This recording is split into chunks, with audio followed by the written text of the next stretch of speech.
ಏನ್ಲ ಮೂಲಂಗಿ, ನಿಮ್ಮ ಕನಕಪುರದ ಬಂಡೆ ನಿನ್ನೆಯಿಂದ ಸ್ಯಾನೆ ಖುಷಿಯಾಗೈತಲ್ಲ.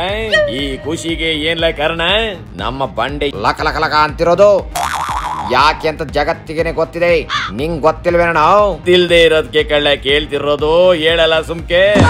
ಹಾಸನಾಂಬ ದರ್ಶನಕ್ಕೆ ಹೋದಾಗ ಹಾಸನಾಂಬೆ ಪ್ರಸಾದ ನೀಡಿ ಆಶೀರ್ವಾದ ಮಾಡಿದಾಳೆ, ಅದಕ್ಕೆ ಇಷ್ಟೊಂದು ಖುಷಿಯಾಗಿರೋದು.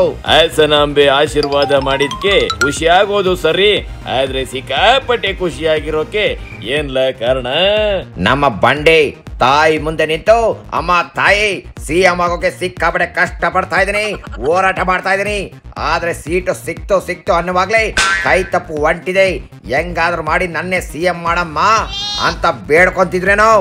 ಇವ್ರು ಹಿಂಗೆ ಕೇಳ್ತಿರುವಾಗ್ಲೇ ತಾಯಿ ಪ್ರಸಾದ ಕೊಟ್ಟಿರಬೇಕು, ಅದಕ್ಕೆ ಇಷ್ಟೊಂದು ಖುಷಿ ಅನ್ಸುತ್ತೆ ದಿನ. ಓಹೋ, ಇದೇನ್ಲ ಮ್ಯಾಟ್ರು? ತಾಯಿ ಪ್ರಸಾದ ಕೊಡ್ತಿದ್ದಂಗೆನೆ DKC ಸಾಹೇಬ್ರು ಸಿಎಂ ಆಗ್ಬಿಟ್ಟೆ ಅಂತ ಖುಷಿಯಿಂದ ಒಳಗೊಳಗನೆ ಕುಚಿ ಪುಡಿ ಮಾಡ್ತಿದಾರೇನಪ್ಪ. ಅಲ್ಲ, ನಾವು ತಾಯಿ ಹಾಸನಾಂಬೆ ಸಿಎಂ ಆಗ್ಲಿ ಅಂತಾರೆ ಪ್ರಸಾದ ಕೊಟ್ಲು ಅಂತ ಇವ್ರು ಹೆಂಗೆ ಅನ್ಕೊಂಡ್ರ? ನಾವು ಅದೇನು ಗೊತ್ತೇನ್ಲ, ತಾಯಿ ಹಾಸನಾಂಬೆ ಸಿಎಂ ಆಗ್ಲಿ ಅಂತಾನೆ ಪ್ರಸಾದ ಕೊಟ್ಲು ಅಂತ ಇವ್ರು ಹೆಂಗ್ ಅನ್ಕೊಂಡ್ರ? ನಾವು ಅದೇನು ಗೊತ್ತೇನ್ಲ, ನಿಮ್ಮ DKC ಇತ್ತೀಚಿಗಂತೂ ಕುಂತ್ರು ನಿಂತ್ರು ಕುರ್ಚಿನೇ ಧ್ಯಾನ ಕಳ್ಳ. ರಾತ್ರಿ ಮಲಗ್ದಾಗೂ ಪ್ರತಿನಿತ್ಯ ಕನಸಿನಲ್ಲೂ ಕುರ್ಚಿನೇ ಬರ್ತಿದೆ. ಕುರ್ಚಿ ಬಗ್ಗೆ ಇಷ್ಟೊಂದು ಧ್ಯಾನ ಮಾಡೋ ಅವರು ದೇವರ ಮುಂದೆ ನಿಂತು ಬೇರೆ ಇನ್ನೇನು ಧ್ಯಾನ ಮಾಡ್ತಾರೆ? ಎಲ್ಲೋ ಅದೇ ಜ್ಞಾನದಲ್ಲೇ ಇದ್ದಾಗ ಬಿದ್ದಿರ್ಬೇಕು. ಅದಕ್ಕೆ DKC ಮೇಲೆ ನಾನುಂಟು, ಹಾಸನಾಂಬ ಉಂಟು ಅಂತ ಹೇಳ್ತಿದ್ದಾರೆ. ಆಗಿದ್ರೆ ಒಂದು ವೇಳೆ ನಾಳೆ DKC ಸಾಹೇಬ್ರು ಸಿಎಂ ಆಗದೆ ಇದ್ರೆ ಹೆಂಗೆ?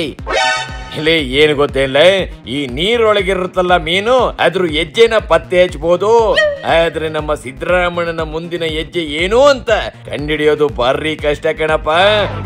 ಅದಕ್ಕೆ ಇವರು ಸಿಎಂ ಆಗೋ ಆಸೆಗೆ ತಾಯಿ ಕೊಟ್ಟಿರೋ ಪ್ರಸಾದ ತಗೊಂಡು ಹಿಂಗೆಲ್ಲ ಪ್ರಚಾರ ಮಾಡಬಾರ್ದು ಕಳ್ಳ. ಮೊದ್ಲೇ ಸಿದ್ದರಾಮಣ್ಣನಿಗೆ ಹಿಂದೂ ದೇವರುಗಳು ಅಂದ್ರೆ ಆಗಕ್ಕಿಲ್ಲ, ಆದ್ರೆ ನಿಮ್ಮ DKC ಸಿಎಂ ಆಗ್ಲಿಲ್ಲ ಅಂತಂದ್ರೆ ಅದ್ರಲ್ಲಿ ಹಾಸನಾಂಬೆ ತಪ್ಪೇನಿಲ್ಲ ಅಂತ ಬುದ್ಧಿವಾದ ಹೇಳ್ಬಾರ ನಡಿಲ. ಶಿವನಿ ಶಂಭುಲಿಂಗ.